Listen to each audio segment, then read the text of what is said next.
За сайн байцгаана өрхөн үзэгчтэй. Бас сонсогчтой гэж хэлж болно. Радио Хаус 89.7-оор бидний яриа шууд явагдаж байгаа. Бас бидний дүрс бичигдээд гарч байгаа. Зүгээр үздэн ч. Окей. За ашгүй.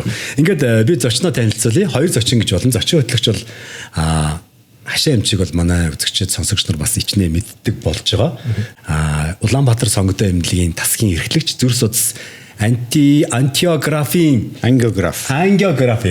бурхан будтай эмч намхай дөрж гэж юм байна. За ямар ч хэлсэн та хоёр бас ингээд урилга хүлээж авч ирж байгаад маш их баярлалаа. Та мессеж бүртээ өгч гэлээ тий сайн. Дөнгөж дуусаа шууд гараал ирүү. За ганц юм асуу. Сайн нэг антиа ямар юм блэ? Антиа ангиограф. Ангиограф. За энээсээ л яриагаа эхэллээ. За ангиограф гэж ерөөсөө судсан дотор хийдэг нийт ажилбаруудыг хэлж байгаа. Тэгэхээр хүний судсан дотор одоо бүх эрхтэн судастай тий. Тэгэхээр зэрэг судсаар дамжуулж тэр эрхтэнд ямар нэгэн ажилбар хийж байгаа юмч нарыг ангиограф юм ч гэдэг. Дурангаар. За дуран гэхээс илүү судсан дотор яваад тэр судсан дотор явж байгаа юм одоо тоцгогч байж ашиглаад дээр нь одоо тэргээрээ одоо wire одоо юм утас муц гүйлгээд тий. Тэгээ одоо судсын бөглөрсөн судас байвал онгойлгоод эсвэл бөглөх шаардлагатай судас байвал тэрийг нь бөглөөд тий. Ингэж ажилбарыг дэлгэцэн дээр харж байдаг. Зүрхэнд нөгөө тэлэгч тавьдгийг чинь тийм юм гэсэн. Яг мөн үү те? Яг зөв. Хашаа эмч болохоор бол мис заслаараа бол дагнцсан уу? Тийм, тэрийг нь бол онгойлж их одоо намхай эмч нь бол одоо яг тэрийг судсан дотор хийдэг. Нөгөө нэг судсан дотор нөгөө өөх тосн бөөгнөрөөл эсвэл нөгөө ер нь яг яадаг юм бэ? Одоо тэр тэлэгч тавиад байгаа ч одоо миний бодлоор бөглөрцөн судсан дээр л тэлэгч тавиад гэж ойлгоод байгаа шүү те. Тэрийг яг яаж ийн гэсэн үг үү? Яг Улаанбаатар сонгодоо эмнэлэгт бол ангиограф гэдэг салбар одоо хөгжөөд гэх юм уу. Энэ салбар хийгдэж эхлээд 14 жил болж байна. За бидний хийж байгаа гол ажлууд бол ерөнхийдөө ихэнхдээ бид нар бол зүрх тэгээ судснууд гэж байгаа. Тэгэхээр зүрхэн дээр бол бид нар бол одоо зүрхийг дижээдэг титэм судас гэж байгаа. Тэр судас маань ямар нэгэн байдлаар одоо нас ахиад тийм ээ. За тэгээд хүмүүсийн амьдралын буруу хэм маягтай холбоотойгоор тэр судас маань нарийсдаг, бөглөрдөг. За яг цочмог бөглөрөх юм бол зүрхний ишигдээс буюу инфаркт болдог тийм. За тэгээд бүр нарийсаад бөглөрчөөгүй тохиолдолд хүмүүс цээжний өвдөлт энэ төр өгдөг. Тэгэхээр энэ тохиолдолд бол бид нэр тэр судасыг стент тавьж тэлээд цусны урсгалыг сэргийж байгаа. За бас нэг судсан дотор хийж байгаа зүрхний хамгийн том ажилбарууд бол төрөлхийн гач гэдэг. Одоо төрөлхийн юм цорхотой хүүхдүүдийг зарим ажилбар нь бол судсан дотор юм шүхрээр хаах боломжтой байдаг. Тэгэхээр тэр ажилбаруудыг бид нэр хийдэг.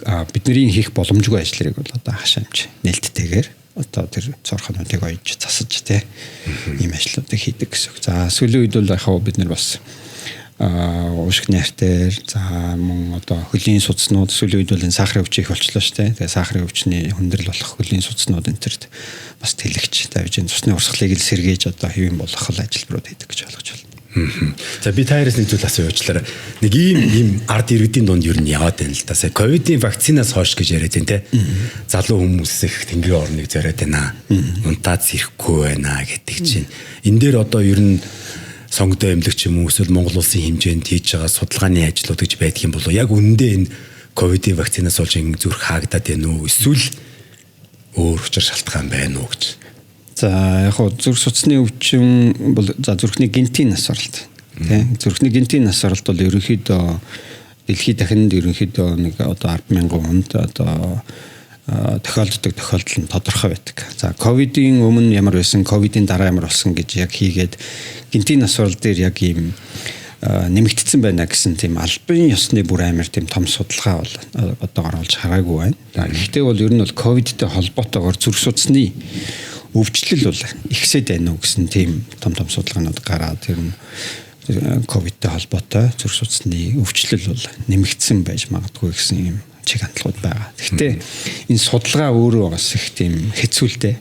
Бид нар бол одоо дандаа тоон дээр л ярьж байгаа. Тэгэхээр яг Монголд бол яг тийм аль бисны тийм том судалгаа хийгээд энэ ковидтэй холбоотойгоор ингээд нэмэгдсэн байна гэд бид нар хэлэх боломж нь өөрөө их бага. Монголд яагаад тэгэхээр энэ аливаа өвчлөлийн талаарх судалгаа жоохон худлаа. Яагаад тэгэхээр одоо улсын эмнэлэгт ингээд хүмүүс орж хэвтэхтэй одоо өвчлөлийн талаар нэг оншоор ингээд одоо оншоор хөвтөж байгаа шүү дээ. Тэр оншийг бол ихэнх одоо улсын эмнэлгүүд бол бид бидний муу биш л дээ. Алдаа биш. Гэхдээ энэ өөрөө даатгалын систем л одоо тийм бүрэн бүтэн биш байгаагаас болж байгаа. Тэгэхээр одоо эмнэлгүүд бол аль болохоор л нэг өндөр даатгал авдаг оншоор л хэвтүүлэхийг батна. Тэгэхээр зэрэг бидний тэр өвчлөлийн талаар ч юм уу янз бүрийн тийм судалгаанууд ихлээр одоо эрүүл мэндийн хөгжлийн төвдөр гарч байгаа тэр тоо баримтуудыг харахад бол эргэлзээтэй. Ер нь бол итгэх хэцүү. Олон улсын дээр ер нь ямар ч санаа. Олон улс төр одоо жишээлбэл ингээд ковидын өмнөх болон одоо ингээд пандемик, pre-pandemic and post-pandemic гэл ингээд гарч байгаа. Тэн дээр юу? Ер нь бол одоо ч хүмүүс нэг хамгийн энгийнээр ChatGPT гэж ашиглаж байна тийм. ChatGPT-ээр зүгээр ингээд ороод тийм ковидын өмнөх зүрх судасны өвчлөл одоо нэмэгдсэн үү энэ гэл асуухад л ер нь л хэлээд байна. Тэгэхээр ер нь бол ковидын үед өөрөө ингээд судалгаанууд хийгдчихсэн. Тэгэхээр ковид бол өөрөө их шок байлаа шүү дээ тийм. Тэгэхээр яг тухайн үед бол яг шалтгаан тодорхойгүй. Тэгэл ерөнхийдөө ихэнхдээ л энэ судасны талын асуудлаар хүмүүс нас ороод тэгэл ер нь бол дандаа архаг хүч өвчтэй хүмүүс бол их өртөжсэн. Тэгэхээр яг одоо бол нөгөө яг ковидтэй холбоотойгоор өвчлөл бол нэмэгдсэн гэсэн тийм судалгаанууд бол байгаад байна. Гэхдээ яг одоо гинтийн нас оролт дээр бол одоо ковидтэй холбоотойгоор нэмэгдсэн гэсэн юм бол одоогоор л харж байна. Одоо ингээд над дээр ч гэсэн ингээд одоо хүн амьтантай ингээд уулзаач гэдэг юм ингээл те. Сууж хагаад бүгд тэгж яриад байгаа. Ингээд вакцинаас болоод ингэчлээ. Үгүй бол яг энэс ингээд вакцин орохоор нөгөө бүргэнүүлдэг юм үйл ажиллагаа явагдаад ингэчлээ гэдэг юм асуудал гар. Тэгээ би танаас энэс лавлахад яг гадаад тим судалгаа байна уу гэдэг. Одоо миний харж байгаагаар байхгүй байхгүй. Тэгэхээр таны хэлэх гэдэг байгаа нь яг адилхан байх гэдэг юм л. Энэ дээр нэг хэд хэд юм одоо бид нар бас анхаарах ойлгох хэрэгтэй л те. За сүүлийн үед бол энэ сошиал гэдэг юм бол айхтар одоо хөгжинэх юм уу те. Одоо хүн болгол одоо смарт утастай болсон мэдээллийг маш хурдан авдаг болсон. Тэгэхээр бол одоо ингээл бид нэр сошиалаар хараад тэр тэгсэн гэн энэ ингэсэн ч гэдэг юм уу те. Эсвэл ингээл хүмүүс эмгэнэл ингээл илэрхийлэл ингээл ирэхлээр зэрэг энэ одоо залуучууд амар их гинт нас ороод байгаа юм байна гэдэг мэдээлэл нь өөрөө нөгөө айгу хурдтай дарагдсан болохоор нэмэгдсэн юм шиг харагдчихэж магадгүй. За дараагийнх нь бол энэ вакцинтай хүмүүс эргэлзээтэй юм байна. Холбож яриад. Тэгээ холбож яриад. Ковидтай гэхээс илүү вакцин чинь баг хэрэггүй юм байсан ч юм уу. Эсвэл одоо вакцинд хариулснаас хойш бид нэр ийм болчлоо гэж айгу их ярьж штэ. Тэгэхээр энийг бол ерөнхийдөө бас л судалгаал харах хэрэгтэй.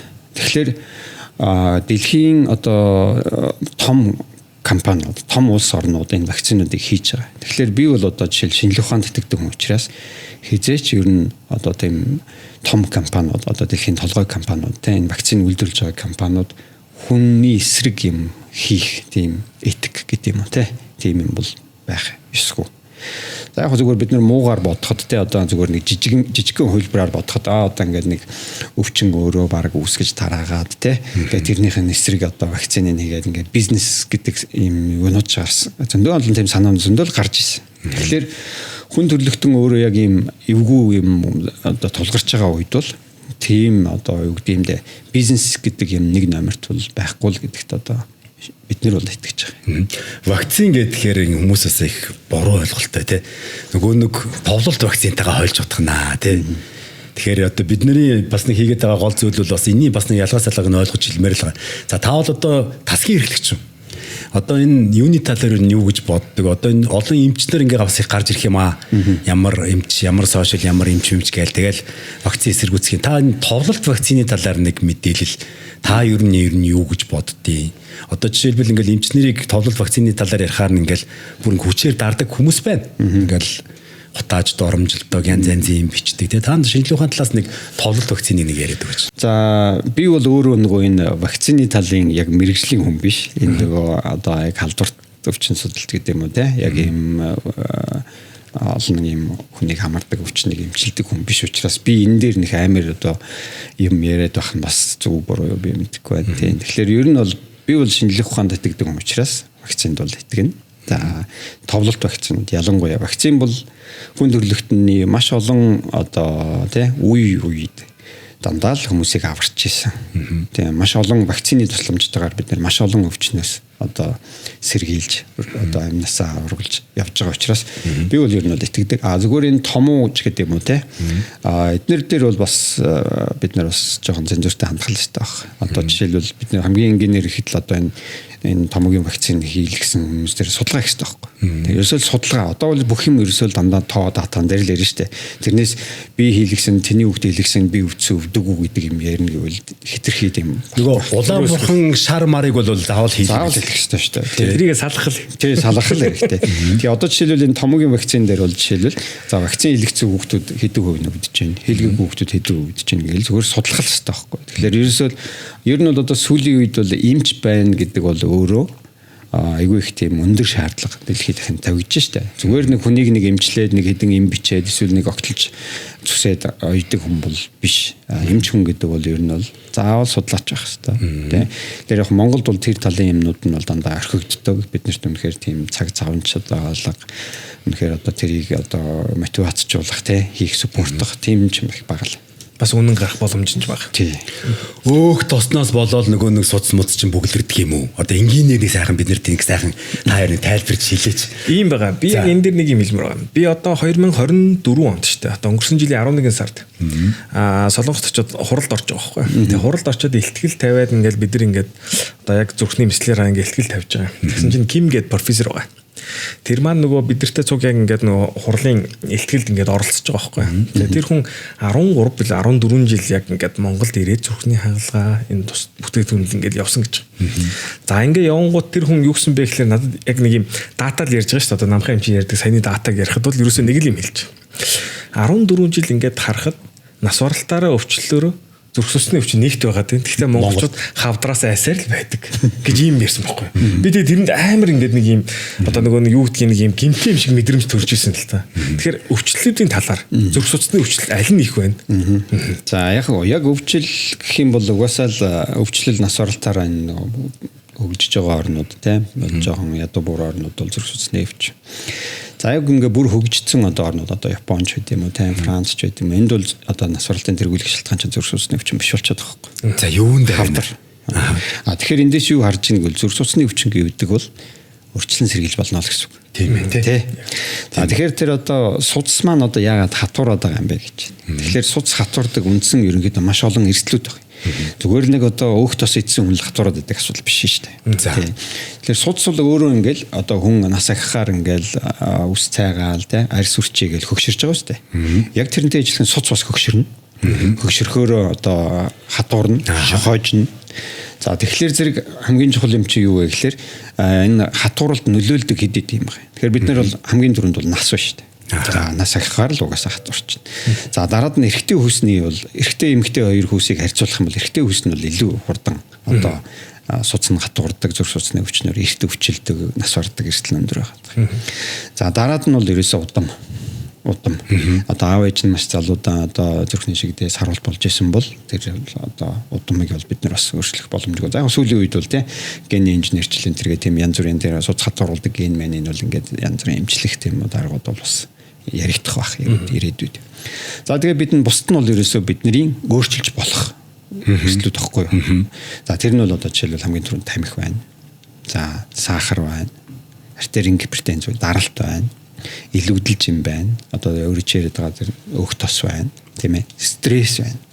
Сүүлийн үед бол стресс бүр маш их одоо судасны хатуурал. Нойр байна. Одоо нойр дутуу яваад байдаг хүмүүс байна. Гэх мэт. Ерөнхийдөө ингээл эдгээр бол дандаа л эрсдэл хүчин зүйл байхгүй. Тэгэхээр аль нэг нь бол одоо судас ингээ хатууруулждаг ганцхан өөрөө юм шалтгаан биш гэсэн үг. Хүчин зүйлүүд нийлээд судасыг хатууруулна. Гэхдээ өөх тос гэлдэг чинь тэгэл тэр Япон, Солонгос, Франц чинь тэгэл өөх тостой мэдчихэл байгаа та. Яг идэж байгаа тэдний нөгөө идэж байгаа хүнс нь өөрөө бас тодорхой хэмжээнд эрүүл байна. Илүү их дасгал хөдөлгөөн хийж байна. Бид нэр одоо энэ өөх тосоо багасхийг үл ер нь энгийн нэрээр нь яаж багасах вэ? Одоо бид нар чинь тэгээд мах гурлаа идэж ижил одоо энэ өвлийг чинь давна шүү дээ. Яа юм бэ? Яг тэ одоо бол биднэрт бол зөндөө олон сонголтууд байна шүү дээ. Тэ одоо жишээлбэл бид нэр одоо мах гурлаас өөр зөндөө олон хүнсний боломжтой хувилбарууд байна. Тэ хамгийн чухал юм бол ер нь зохистой хэрэглээ. Одоо бол сүүлийн үед бол ангаах хаан юу ярьж байгааг гэхээр заавал нэг юмыг идэж болно болохгүй гэсэн юм байхгүй. Бүх юмыг зохистой хэрэглээ. Архийг ч гэсэн зохистой хэрэглэх хэрэгтэй. зохистой хэрэглэх юм бол одоо жишээл тааруулж хэрэглэх юм бол эсэргээр зүрх судасны өвчин сайн байгаа байхгүй. Тийм. Гэтэл манай хэтрүүлэл хэрэглээд байгаа юм бол бурчиж байгаа. Гэх мэт тэгэхээр бүх юмыг л зохистой хэрэглээ. Ганцхан тамхиг бол зохистой гэсэн юм байхгүй. Аял гэж. Энд чинь эхнэрүүд нь хэлээд өгч чинь зохистой хэрэглэгээ ахаа та нэг хэлээд өгөөч. Огт битээ хэрэгжилж байгаа гэж загнаад идэх хүмүүс бас байдаг. Тэгвэл бас баг цаг бол хэрэгжилж явах зүгээр юм байна. Одоо жишээл архин дээр гэдэг архины зохистой хэрэглээ гэж юу хэлж байгаа нэг бол за 0.33 pb шүү дээ. Энийг орой болгон нэгийг уухад бол асуудал байхгүй. Хоёр болол эхлэх юм. Хоёр болол эхлэх юм биш гэсэн үг тийм. За wine гэх юм бол нэг градус ерөнхий чанараас хамаарат нэг 100 г орчим wine. Ялангуяа тийм улаан wine энэ төр бол хүний зүрх судасны өвчнөд бол орой болгон тийм нэг бахыг уухад бол сайн зүйл. За хатуу юм бол тийм за нэг 50-60 грамаас ерөөсөө хэтрэхгүй л гэсэн. Тагта 100 г гээ ингэж хэлээд байгаа юм. Нэг 100 г вина бол зүгээр шүү гэд ингэж байна. Аму жигнэг. Сахарын агуулмж маш бага. Транстос агуулаагүй, хүнсний нэмэлтгүй, зохицуулах үйлчилгээтэй. Таны эрүүл мэндэд. Цээжний өвдөлт гэж байгаа. Тэгэхээр одоо жишээлбэл ингээд би ч гэсэн өөр үзлэг хийгээ сууж хад яг тэгж байгаа байхгүй. Ингээд хүмүүс зүүн талаараа өвдөө, зүүн гарын дагаад ингээд өвдөд ирэхээр энэ маань зүрхний өвдөлт юм аа гэж яриад байгаа.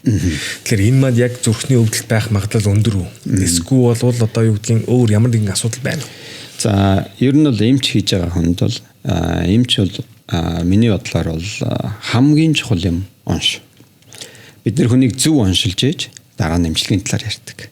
Тэгэхээр бол манайд бол ерөнхийдөө бол нөгөө хүн амынхан эрүүл мэндийн боловсрал бас тийм сайн биш тий. Тэгээ ерөнхийдөө юу гэдэг юм бэ? Одоо ингээл зарим тохиолдолд бол хитрхи айж төгшигч тохиолдлууд байна. Зарим тохиолдолд бол хитрхи тоохгүй явж байгаад хүндрүүлдэг тохиолдолч байна. Тийм. Тэгэхээр ер нь бол зүрх бол өөрөө жоохон дэмдүүлэх хэрэгтэй шүү дээ. Яг ингээд бид нэр ингээд юм хатгаж байгаа юм шиг өвдөд байдаг тийм мэдрэлжүүлэлт байхгүй. За тэгэхээр зэрэг бол өвдөлт нь бол их тийм онцлог. Бид нар бол одоо ингээл гар бадаараа энэ рүү ингээл нэг хатгаж өрдөг ч юм уу ямар нэгэн болохоор хүн болгол зүрх гэж боддог. Тэгэхээр яг тэр айц нь бол бас буруу юм шиг аргагүй л дээ. Тэгээ мэдээж бол зүрх чинь өөрөө хамгийн чухал хэрэгтэй учраас тийм ээ. Тэр зүрх л их онцлог өвддөг. Яаж вэ гэхээр ер нь бол нэг тийм хатгаж өвддөггүй. Одоо ингээл хүмүүс хатгачлаа энэ төр гэж тэгдэг штэ тийм өвдөлт бол хүн өөрөө л зөв тайлбарлаж байгаа бол зүрх бол хатгаж өвдөггүй. Дандаа ачаалтай холбоотой. Одоо жишээлбэл их хоол идэхээр за ширүүхэн явхаар хүнд юм өргөхөөр тий. Тэгээ ер нь өвдөлт нь бол нэг тийм юмар ингээ базаад байгаа юм шиг эсвэл юм ингээ дараад байгаа юм шиг эсвэл хоолоо ингээ боох гээд байгаа юм шиг тий. Гэж маш онцлогоор өвдөг эсвэл ингээ шүдж өвдөд байгаа юм шиг эсвэл зарим тохиолдолд ходоод өвж байгаа юм шиг ч өвдөнө. Тэгэхээр тэр болгоныг эмч хүн бол одоо ялгах хэрэгтэй гэсэн үг. Тэгэхээр онш тавина гэдэг бол өөрөө одоо юу гэдэг ганц тэр өвчтөн биднэрт за өөр хэлснээр бид нэр онш тавьж болдоггүй. Тэгэхээр бид нэр эхлээд хүн өвчтөн хүн ороод ирлээ гэхэд бид нар бол эмч хүн чинь бол асар их тийм мэдрэмжтэй байх хэрэгтэй байхгүй. Тэгэхээр өвчтөн орж ирэл бидний өмнө суухад бид нэр хамгийн түрүүнд мэдээлэлүүд орж ирнэ. За энэ хүн те хэдий орчим насны хүн байна, тамхи татдаг байхаараа нөө илүүдэлчин юу байна, царайны одоо илрэл одоо биеийн галбир хэлбэр алхаа гიშгэ бүх юмнаас бид нар бол хамгийн түрүүний мэдээлэлүүд ороод ирнэ. За тэгээд өвчтөн маань бид нар зөвөр хэлнэ. За ингэж जैन тэгж जैन те. Яг зарим тохиолдолд бол тэр анамнез гэж хэлээд байгаа юм. Бидний тэр өвчтний зөвөрийг сонсох бас онцлогын чухал маш чухал. Зүгээр өвчтөндөө хөтлөгдөд яваад байвал өвчтөн бол зарим өвчтөн бол бүр замбраагүй юм ярина. Тэ тэгэхээр одоо ингээд яг юуг нь сонсож юуг нь ойлгох уу гэдэг асуудал байхгүй. За тэгээд зөвөрийн сонсчлоо. Одоо тэгээд дараа нь үзлэгээ хийх хэрэгтэй байхгүй. Сүүлийн үед чинь нөгөө техник технологи хөгжөөд ирэхлээр үзлэг хийдэг юм чи их ховордсон байна. Одоо жишээлбэл ингээд намаа ингээд өвчтөн ингээд нэг зарим нэг өвчтөн чагнахаар баярлаад шүү дээ. Үгүй чагнадаг юм ч байна. Нөгөө одоо жишээлбэл зарим ачаалтай газар ч юм уу нөгөө нөхдүүд маань ерөнхийдөө үзлэгийг хийх болсон. Бичлэг харж байгаа л бичлэг эхо юу гэдэг компьютер хийж гэдэг юм уу те. Цусны шинжилгээ хийгээд ингээд явчихдаг. Энэ нь бол нэг талтаа бол яг зүгээр алдаа гарах ч гэдэг юм уу те. Оншиг яг зөв батлах талдаа бол их зөв зүйл боловч эргээд бид нар бол эргээд ангаахын бие биендээ асар их тийм дарамтыг үсгэж байгаа. Тэ бид нар бол одоо ингээл үзлэгээ маш нарийн хийчих юм бол зарим шинжилгээнүүдийг хийхгүй байх боломжтой байхгүй. боломжтой байхгүй тий. Тэгэхээр өвчтнийхөө мөнгийг хэмнэх. Тийм тэр чинь нэг талдаа өвчтний мөнгө хэмнэн нөгөө талдаа бид нар өөр өөртөө ачаал үүсгэж шүү дээ. Одоо ингээл шаардлага үзээгүй чагнаагүй жижиг эхо гэдэг тэр зүрхнийхөө ничээ эхо дилдэхгүй шүү дээ тий. Тэгэхээр зэрэг энэ талаасаа бол одоо бид нар үзэлгээ маш нямбай хийгээд за тэгээд дараа нь шинжилгээг төлөвлөх хэрэгтэй байхгүй. Тэгэхээр чадвартай эмч бол ер нь бол яах хэрэгтэй гэхээр тэр өвчтний зовөр за тэгээд өөртөө одоо үзэлгээр илэрсэн одоо шинжүүд тийм үү эднийг хараад бид нар эхний ээлжинд оншоо тавьчих. За эсвэл нэг 2 3 юм дээр эргэлзэж болно. Тийм ингээд бид нэр одоо тэр шинжилгээг төлөвлөхдөө бидний би өөрийнхөө бодсон оншийг батлах гэж эсвэл ямар нэгэн юмнуудыг үгүйсгэх гэж эсвэл бусад юмнуудаас нь ялгах гэж бид нэр шинжилгээ төлөвлөдөг байхгүй. Тэгэхээр тэр шинжилгээ төлөвлөнө гэдэг бол эмчийн бас маш чухал авьяас. Зүгээр л манай амьлагч юу идэг үлээ аль цусны ерөнхий биохим али тийм үү эхо шээс ингээд бүгдийн нөгөөдөө үл эн чинь бид нэр эргээд тэр нөгөө тий ресурс гэдэг юм дээр айгу замраг ханчин гэсэн үг шүү дээ. За тэгээд тэр лаборатори мөн багжийн шинжилгээнүүдээс ирсэн мэдээлэл биднэрт онш тавих одоо бас нэг л хэсэг нь болно. Тэрнээс багжийн шинжилгээ лабораторийн шинжилгээгээр хараад онш тавиад байх юм бол тэр чадвартай юмч биш. Тэгэл бид нэр ерөнхийдөө нөгөө бүх юм одоо ингээд кластер гэж штэ. Загцалж яагаад ингэж яагаад онш тавих хэрэгтэй. Улаанбаатар сонгодоо эмнэлгийн одоо жишээлбэл одоо тоног хөрөмжийн хувьд л давуу талтай зүйлүүд байна. За бид бол яг Улаанбаатар сонгодоо эмнэлэг бол зүрхний тал дээр бол Монголд ерөнхийдөө бид нар бол 2 дахь одоо тийм төвлөх наашаа бид нар бол одоо зүрхний тал дээр бол одоо нэлээд тийм боломжийн хэмжээний үйлчлэгээ үзүүлэх газар гэж бодож байгаа. Хамгийн чухал юм бол биднэрт нээлттэй мэдчил байгаа. Нээлттэй мэдчил байгаа. Бусад эмнэлгүүдээс давуу тал. Тэгэхээр одоо бол тийм суулж штэ. Тэгэхээр бид хэд бол яг нөгөө ангиограф гэдэг юмыг бол маш олон эмнэлэг дээр хийж байгаа. За тэгээд яг нээлттэй мэдчилэх юм бол одоо улсын 3 дугаар төв эмнэлэг, сонгогдсон эмнэлэг дээр л яг тогтмол хийгдэж байгаа. Яг нээлттэй мэдчил. Тэгэхээр бол биднэрт бол нөгөө илүү их давуу тал тий. За ядчил гэхэд биднэрт одоо жишээл судсан дураж байгаа янз бүрийн хүндрэл гарлаа гэхэд биднэрт бол айгүй том даваа талахгүй. Тийм байна. Биднэрт туслах хүмүүс маань байж гэн, артлын баг маань бэлэн байж гэн гэдгээр бол илүүтэйгээр сэтгэл зүй талдаач тэр заад хүндээ үзүүлж байгаа үйлчлэгээ талдаач тэр биднэрт бол даваа тал байна гэсэн үг. Тийм. Тэгэхээр бол бид нар бол сүүлийн 10 хэдэн жил бол зүрх рүүгээ бол нэлээд анхаарч байгаа. Та бүхэн мэдж байгаа зүрх мартахгүй төсөл гэдэг бол бас нэлээд амжилттай явж байгаа. Тэгэхээр бид нар бол ер нь бол зүрх судасны талбар дээр бол бас Монголдоо бол боломжийн хэмжээнд ажиллаж байгаа л гэж бодож байна. Тамхиал болж энэ тий. Тамхи бол одоо энэ зүрхэнд бол хамгийн хортой зүйл энийг үү? Тэ ер нь бол маш том эрсдэл хүчин зүйл. Тэгээ нэг аригшгаа нэг жоохон хэргэлжүүл зүгээр шүү. Тийм байхгүй.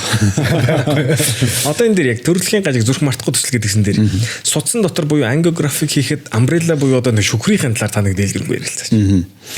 За яг одоогор бол бид нэр хамгийн их тийм түгээмэл төрөлхийн гажигуд бол одоо тэр тосгуур хоорондын цорхой за одоо ховдол хоорондын цорхой гэдэг зарим одоо уушгины битүүрийг цорох гэдэг ч юм уу тий нэг ийм 3 төрлийн их түгээмэл одоо тохиолддог гажигуд дээр бид нар бол яг нөгөө судсан тур зарим тохиолдол нь хийх боломжтой байдаг. Тэр нь бол одоо нөгөө бид нэр харгуур хэлэх юм бол одоо данх цоорчхоор нэг хоёр талаас нь ингээд нэг юмар тавлаад хаддаг байсан да тий. Тэрэн шиг л юм одоо юм шүхэр цоорхооны наатал цааталт навчид нэг тавлаад тий. Дэлгээл татаад нөгөө талаас нь ингээд тавлаад хийчихсэн гэсэн үг. Тэгэхээр энэ ажил бүрийг бол бид нар бас баг 10-аад жил хийж байна. За яг хуу бид нар бол яг одоо тосгуур орны цоорхоо дээр бол нэлээ одоо гарчсан гэх юм уу тий баг нутагшсан. За нөгөө хоёр дээр нь бол бид нар бол яг бас цөөн тоогоор хийсэн. Зарим нь бол одоо гадны эмч нартай хамтарч хийсэн. Тэгээд ирээдүйд бол нутагшуулахыг бол бодож байгаа.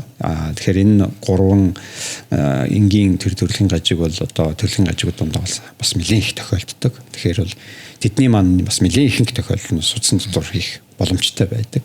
Бүгд биш л дээ. Тэгээд бид нар бол боломжтой юм хийгээд за зарим тохиолдолд бас бидний одоо хийгээд бас болохгүй тохиолдлууд нь бол шууд одоо нээлттэй мэсэл рүү шилжиж байна. Эсвэл анханасаа бид нар энэ боломжгүй гэж шууд нээлттэй мэсэл рүүгээ ингээд шилжүүлчихдэг.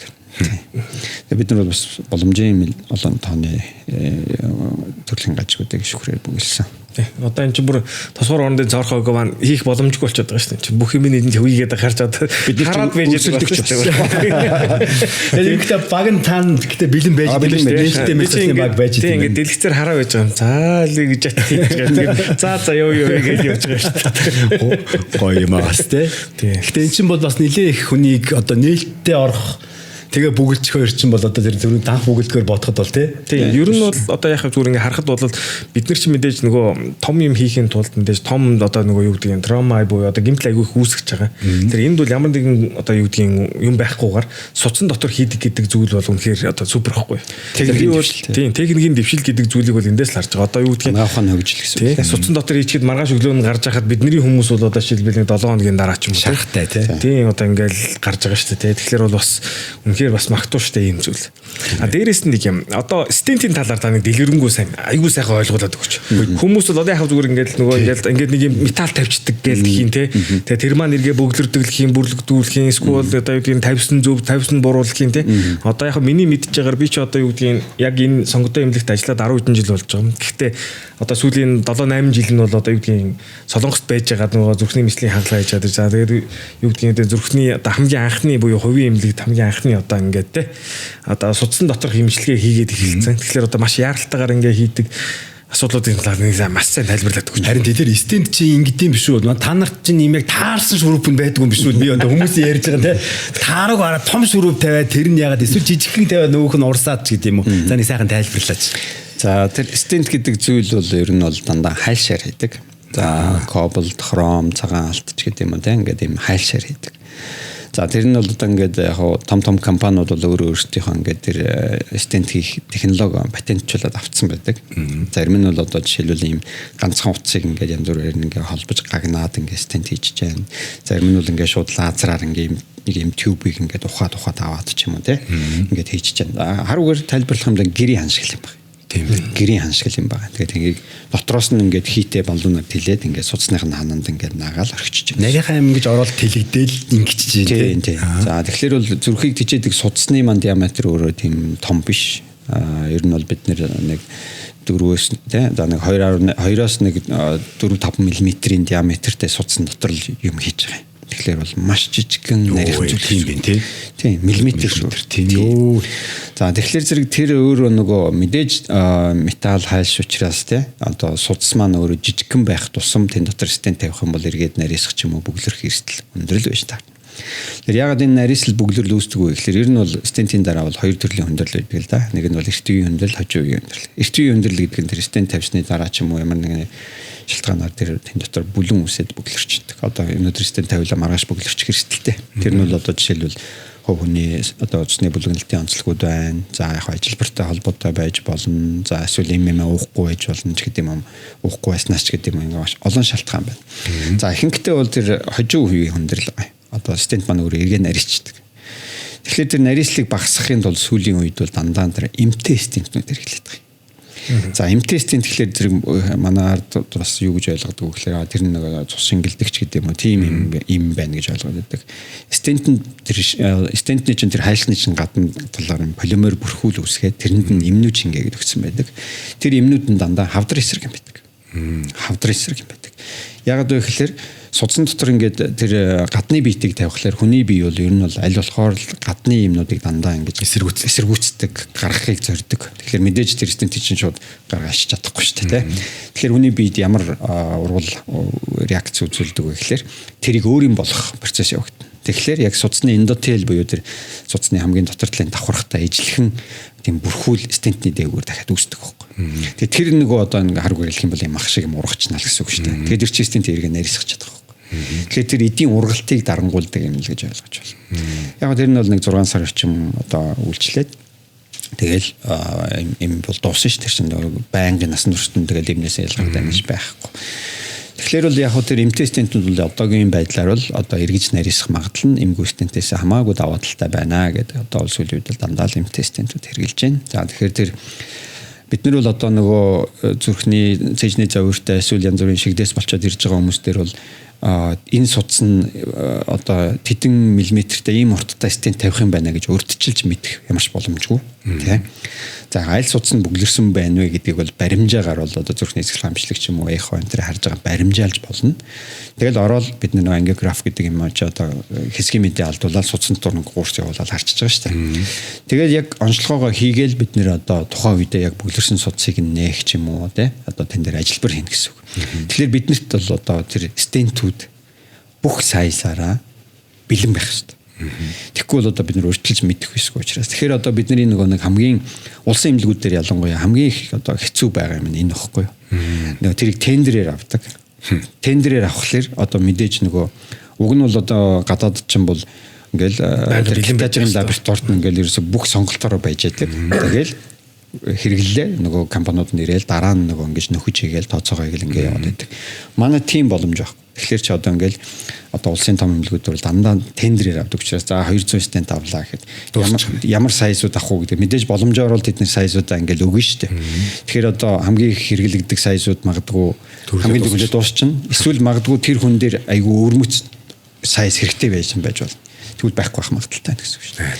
Тэгэхээр эндээсээ болоод бол одоо бас тийм жоохон дутмаг юмнууд бол гарах гэдэг. Бичил робот гарсан гэсэн шүү дээ. Таар үнснөө тэрийг судсан дотор явждаг ингээд судасны яг цэвэрлждэг гэд өчтөр гарсан байсан. Тэр одоо судсыг цэвэрлэнэ. Яг зөндөл олон технологи байна. За одоо жишээлбэл хамгийн сүүлд бол одоо энэ тэр судасны шохойжилтыг одоо боталдаг гэх юм уу задалдаг одоо тийм лазер байна. Одоо хамгийн сүүлийн үед одоо яг энэ титэм судасны дотор гэж бид нэр одоо жишээлбэл зарим тохиолдолд ингээ шохойтой судсыг дотроос нь очиад зүгээр ингээ юмар тэлэгддэг байхгүй. Хатуу болсон. Эсвэл нөгөө бидний нөгөө одоо wire гэж хэлээд байгаа одоо нөгөө юм трос шиг юм маань одоо тэлэг орохгүй. Энэ тохиолдолд бол бид нар бол маш олон юм технологиуд байна. Одоо ротоблатер гэж одоо тэр шохойг ингэж өрөмдөж болж байна.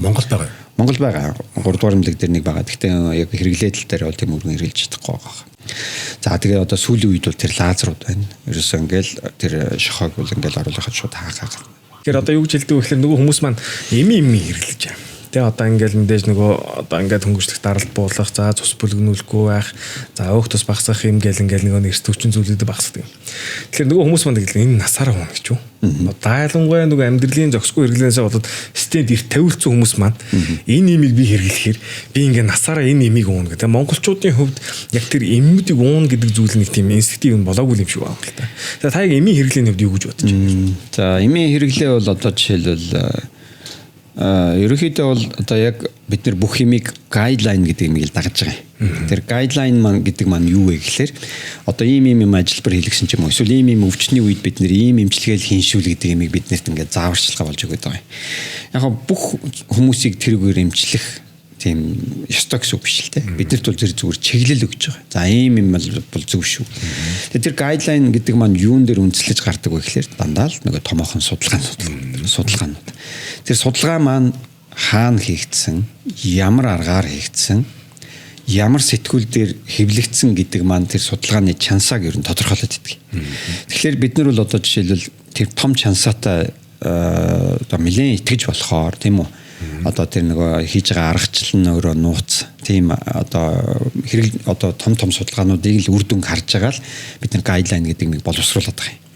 За Монголд бол өөрөө тийм судалгаа сайн хийж чадахгүй хийх тийм нөөц мөнгө төгрөг байхгүй учраас бид нар бол дандаа л гадныхыг авч хэрэглэж байгаа. За тэгэхээр гайдлайн бол ерөнхийдөө харж байгаа л за жишээл одоо стенд тавьсан хүн бол одоо өөх тосыг тэд дээр барина гэдэг ингээд бүгднийг ингээд критерий болгоо заагаад өгсөн байна. Тэгэхээр бид нэр тэрэнд л хүрэхийг л зорж байгаа. Тэгэхээр имийн хэрэглээ бол өөрөө бол одоо зайлшгүй. Гэхдээ миний бодлоор монголчууд бол имийн маш замбраг хэрэглээтэй. Маш замбраг хэрэглээтэй. Ингээл одоо өвдлөө янз бүрийн завир гарлаа гэхэд дуртай нь ороод имийн санд ороод би тэгээд ингээл өөр юм аваад очдөг.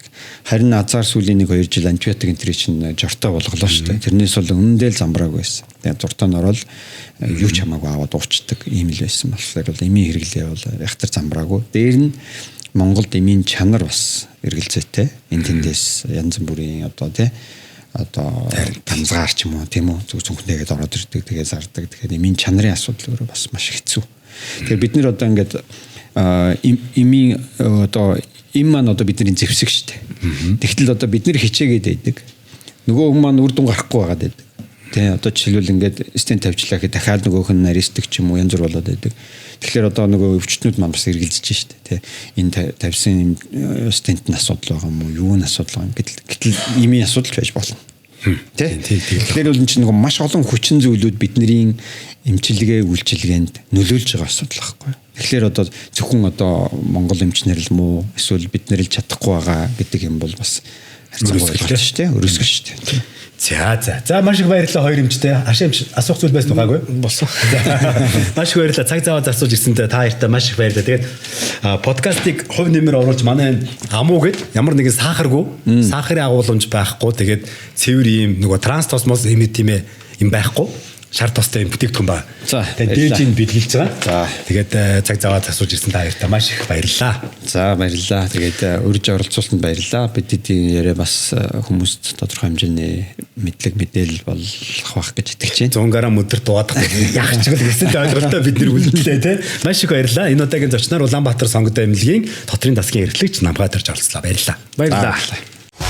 Амуу жигнэг сахарын агуулмж маш бага. Транстос агуулаагүй. Инстинкт нэмэлтгүй зөвцүүлэх үйлчилгээтэй. Та эрүүл мэндэд